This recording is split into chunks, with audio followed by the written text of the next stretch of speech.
조합제TV 시청자 여러분 안녕하십니까. 2022년 1월 3일 오전 10시 17분입니다. 김종인 국민의힘 총괄선대위원장은 오늘 선대위의 전반적인 개편을 단행할 것이라고 했습니다. 본부장들의 사퇴를 포함해서 구조에 대한 조정도 해야 한다. 선대위 개편 과정에서 이준석 대표와도 의논할 것이다. 선대위가 윤석열 대선 후보를 당선시키기 위해 모든 역량을 경주해야 한다. 모두가 일치단결해야 한다. 누차 강조하지만 선거에 조금이라도 국민에게 빈축을 사는 발언이 나오지 않도록 유의해 주기 바란다. 지금 사실은 일반 국민 여론이 너무나도 우리 선대위에 압박을 가하는 상황이다. 국민 정서에 맞게 선대위를 개편해야 선거를 제대로 치를 수 있다고 판단한다. 라고 했습니다. 이준석 대표는 당의 전반적인 체계를 총동원해서 승리로 이끌 책무를 지닌 분이다. 그 이상의 다른 이야기를 할 수가 없다. 개편 과정에서 이준석 대표와 일부 의논할 것으로 본다고 했습니다. 여러 국민들이 잘 알 듯이 지난 5년간 문재인 정부 종합평가를 하면 어느 한 분야에서도 제대로 성과가 낸 것이 없는 정권이다. 이번 대선에서 국민 여망은 정권 교체를 반드시 이루어야 한다는 것이다. 이를 달성하기 위해서 우리는 국민의힘 대선 후보인 윤석열 후보를 꼭 당선시켜야 한다. 선진국이라는 장미의 꽃을 표현하는데 장미 잎이 다 떨어지고 앙상한 가지만 남을 것이냐, 장미꽃이 계속 피어날 수 있는 기반을 만들 것이냐, 디딤돌을 만드는 것이 다음 대통령의 과제다.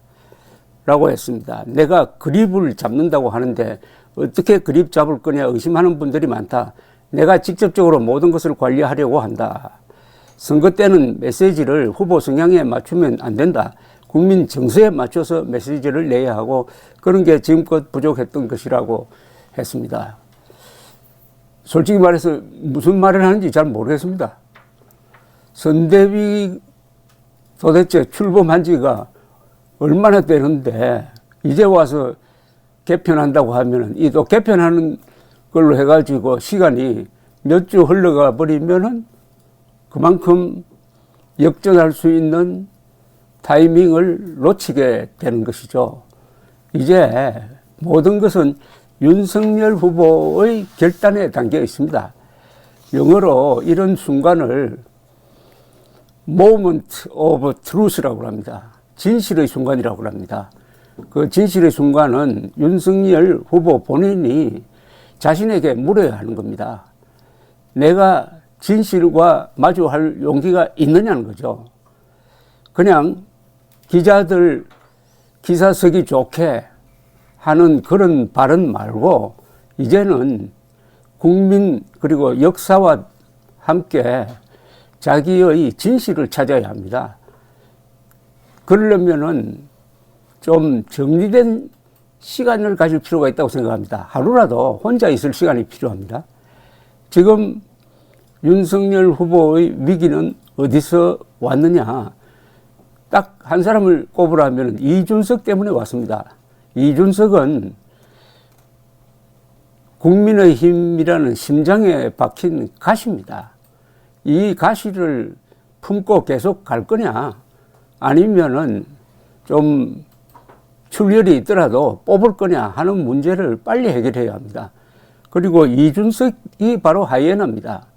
이준석은 윤석열 후보 근방에 모인 사람을 하이에나라고 하는데 지금까지 이준석이 보여준 행태가 바로 이게 하이에나입니다. 하이에나는 시신을 물어뜯는 아주 더러운 짐승이죠. 이준석은 좌파 민주당, 이재명 세력이 좋아할 일만 골라서 합니다. 그리고 그들로부터 상당히 비호도 받고 박수도 받고 있습니다. 아니, 적군으로부터 환영을 받는 사람이 아군을 지휘해가지고 전쟁을 할 수 있느냐 이겁니다. 이 문제를 해결하지 못하니까 윤석열 후보가 우습게 보인 겁니다. 그러니까 윤석열 후보가 무슨 좋은 일을 한다고 하고 좋은 말을 해도 이준석 문제 하나 해결 못하면서 무슨 이재명 공격이냐 이렇게 나와버리면 다 무효가 됩니다. 김종인도 마찬가지입니다. 김종인은 이준석을 좀 통제할 수 있는 사람이라고 해서 영입을 했는데 이준석과 사실상 같이 놀아나고 있습니다. 이준석, 김종인의 이 함정에서 윤석열이 헤어날 수 있느냐 없느냐. 지금 오늘 김종인의 말대로 한다면 헤어나기 어렵게 되었습니다. 그러나 아직은 시간이 있어요. 2달 남짓. 요거는 정신만 딱 차리면은 반격하기 좋은 시간대입니다. 2002년에 노무현 후보도 지지율이 10%대까지 떨어진 적이 있습니다. 그러다가 투표 한 달 앞두고 정몽준과의 드라마틱한 단일화를 통해서 기사회생했던 바로 그 기억이 나는데, 어차피 이번 선거는 그 결과는 아주 근소한 차이로 결정될 겁니다. 윤석열 후보가 11월을 허비하지 않았으면 수백만 표 차이로 이길 수가 있었는데 이준석, 김종인 이 틀에 걸려가지고 정치 기자들이 하자는 대로 하다가 그걸 허비하는 바람에 이제는 근소한 차이로 이기는 그런 전략을 쓰는 수밖에 없게 되었습니다. 지금 이 선거가 무슨 선거인지를 국민들한테 알려야 되는 것 아닙니까? 디지털 정부 만들겠다는 것도 좋지만은 이번 선거가 도대체 무슨 선거냐? 이제는 국민들에게 직접 호소해야 합니다. 정치 기자들 옆으로 밀쳐버리고 국민들에게 직접 메시지를 보내야 합니다. 그 방법을 강구를 해야 됩니다. 그러니까 마음에 맞는 사람, 한 서너 사람 데리고 전국을 돌아다니면서 행사장 말고 국민들의 삶의 현장으로 가서 이번 선거가 무슨 선거냐를 말해줘야 하는 것 아닙니까? 그건 선거의 본질은 체제전쟁 아닙니까? 문재명 정권이 연장되면 대한민국은 공산화될 수 있다. 자유를 잃을 수가 있다. 이 점을 이야기해야 되는 것 아닙니까? 이런 이야기를 의미 있게 한 적은 한 번도 없습니다. 이 선거의 가장 큰 본질이 뭡니까? 코로나도 아니고 경제도 아니죠. 체제가 바뀌는 거죠. 김일성의 악령에 지금 국가 지도부가 완전히 노출되어 있습니다. 청와대, 국정원, 민주당. 이런 상황에서 또 5년이 계속되면은 대한민국은 김정은의 인질로 들어가고 우리가 누리고 있는 이 자유를 잃게 될 것이 확실합니다. 그리고 국제적으로는 한미일 동맹이 붕괴되고 중국, 북한, 러시아의 이 대륙 전체주의 쪽으로 기울 가능성이 확실합니다.